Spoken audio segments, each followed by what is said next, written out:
12 મેના રોજ એક સાવરકુંડલા ખાતે એક બનાવ બન્યો હતો, જેમાં અશોકભાઈ ચૌહાણ નામના વ્યક્તિએ સુસાઇડ કર્યું હતું. આ જે વ્યક્તિએ સુસાઇડ કર્યું તે પછી પોલીસ તપાસ હાથ ધરવામાં આવી હતી. આ તપાસ દરમિયાન એ જાણવા મળ્યું કે આ વ્યક્તિ એક સુસાઇડ નોટ પણ એક લખીને ગયેલ હતા.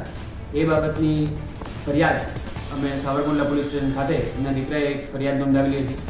આ ફરિયાદ મુજબ આ જે મરણ જનાર ઇસમ છે અશોકભાઈ ચૌહાણ, તેમણે લગભગ 8 લોકો પાસેથી ઊંચા વ્યાજે અલગ અલગ સમયે પૈસા લીધેલા હતા અને આ 8 માણસો એમની પાસેથી પઠાણી ઉઘરાણી કરતા હતા, ઊંચું વ્યાજ લેતા હતા અને એ બાબતની ફરિયાદ અત્યારે સાવરકુંડલા ટાઉન પોલીસ સ્ટેશનમાં નોંધાયેલી છે. અત્યારે પોલીસ આમાં આગળની તપાસ કરી રહી છે. આ જે 8 આરોપીઓ છે જેમના વિરુદ્ધ ફરિયાદ નોંધાયેલી છે, એમના નામ છે: પહેલું બિપિનભાઈ ધીરુભાઈ શેલાર, બીજું ભાવેશભાઈ ગોરણભાઈ વિકમા, ત્રીજું મહેન્દ્રભાઈ નરોત્તમભાઈ નથવાણી, ચોથું નીરવભાઈ ખેરાજ, પાંચમું મુકેશભાઈ શિવલાલભાઈ નથવાણી, છઠ્ઠું જીતુભાઈ મનુભાઈ વાળા, સાતમું મનુભાઈ ભીમભાઈ વાળા અને આઠમું રઘુભાઈ કુમાર. અત્યારે પોલીસ આ બધા જ પુરાવા એકત્ર કરી રહી છે.